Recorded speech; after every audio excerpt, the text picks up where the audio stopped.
Hello বন্ধুসকল, আপোনালোকৰ IBPS পিঅ' recruitment 2026 apply online 6715টা post আছে। আপোনালোকৰ এইটো ভেকেঞ্চি আছে 6715টা।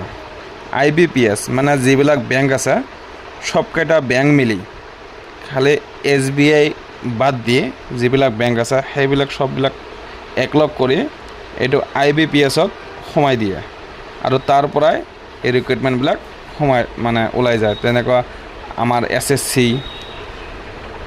GD, CRPF, BSF, ITBP, CISF সবকেইটা থাকে।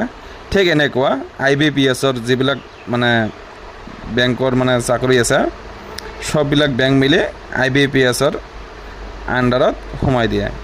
ইনষ্টিটিউট অফ বেংকিং পাৰ্চনেল সিলেকশ্যন, এইটো ডিগ্ৰী হ'ল আপোনালোকৰ বেচেলৰ ডিগ্ৰী।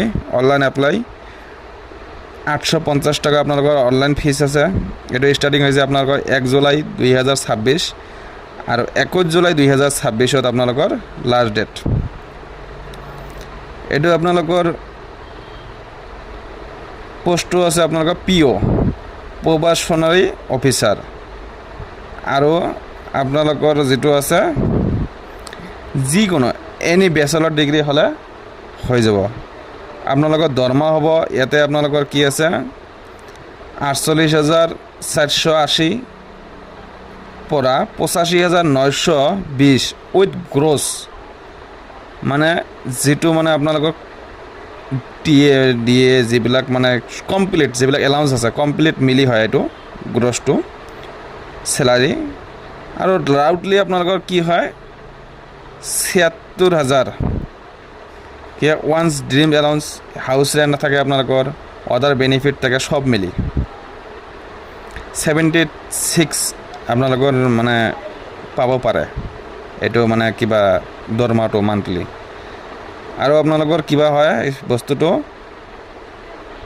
যিটো হয় আপোনালোকৰ এজ যিটো হয় এইটো হয় আপোনালোকৰ কি কেণ্ডিডেট 2 জুলাই 1996 পৰা 1 জুলাই 2006 মানে 20 বছৰৰ পৰা 30 বছৰলৈকে পাব। আপোনালোকৰ কি হয় SC আৰু STৰ কাৰণে 5 years ৰিলেক্সেশ্যন আছে, OBCৰ কাৰণে 3 years আছে, পাৰ্চন উইথ মানে আপোনালোকৰ 20 মাৰ্ক ডিছেবিলিটি মানে যিটো কয় আপোনাৰ PWD সিহঁতৰ কাৰণে 10 বছৰ আছে, আৰু এক্স ছাৰ্ভিচমেনৰ কাৰণে 5 years আছে। এই যে মই অলপ আগত কৈছোঁ না সবকেইটা বেংক মিলি হয় এইটো IBPSটো। Bank of Baroda, bank of India, bank of Maharashtra, Canara bank, central bank of India, সবকেইটা বেংক মানে যিমানকেইটা বেংক আছে চাওক আপোনালোকে ইয়াতে চাওক ষ্টেট বেংক অফ ইণ্ডিয়া নাই, ষ্টেট বেংক অফ ইণ্ডিয়া নাথাকে এইটোত, ইউনিয়ন বেংক অফ ইণ্ডিয়া থাকে। আপোনালোকৰ প্ৰথমত এক্সামৰ ছিষ্টেমটো হ'ব আপোনালোকৰ প্ৰিলিমছ এক্সাম হ'ব, এইটো থাকিব আপোনালোকৰ 100 মাৰ্কৰ, আৰু আপোনালোকৰ নিগেটিভ মাৰ্ক থাকিব 0.25, মানে এটাই বুজে যে 4টা কাটা গ'লে 1 নম্বৰ কাটি যাব আপোনালোকৰ। 4টা 100 মাৰ্ক থাকিব, এইটো মানে আধাটো নহয় মানে আধাৰ হাফ। তাৰপিছত আপোনালোকৰ মেইন এক্সাম হ'ব, মেইন এক্সামত থাকিব আপোনালোকৰ কোশ্চিন থাকিব 170টা, তাৰে আপোনালোকৰ 200 মাৰ্কৰ হ'ব। তাতে চিলেবাছটো আছে, আপোনালোকে পাব চিলেবাছটো, লাগিলে চিলেবাছটো কমেণ্ট কৰিব লাগিলে চিলেবাছটো দি দিম, অনলাইন এপ্লাই কৰাৰ আপোনালোকৰ প্ৰচেছটো দি দিম। জেনেৰেল আৰু OBC আৰু EWSৰ কাৰণে 850 টকা, SC আৰু ST PWDৰ কাৰণে কি হয় 175। আপোনালোকে পলম নকৰিব, এইবিলাক এক্সাম আপোনালোকে দি থাকক।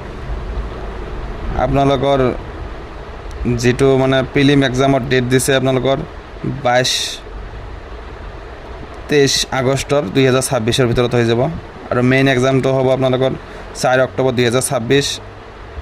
আৰু পাৰ্চনেলিটি টেষ্ট আপোনালোকৰ এটা অৰেলৰ নিচিনা হ'ব এইটো টেষ্ট, এইটো নৱেম্বৰত হ'ব, আৰু ইণ্টাৰভিউ হৈছে নৱেম্বৰ ডিচেম্বৰ। আৰু যিটো ফাইনেল প্ৰফেশ্যনেল এলটমেণ্ট যিটো আপোনালোকৰ মানে লিষ্ট ওলাব এইটো হ'ব আপোনালোকৰ জানুৱাৰীত।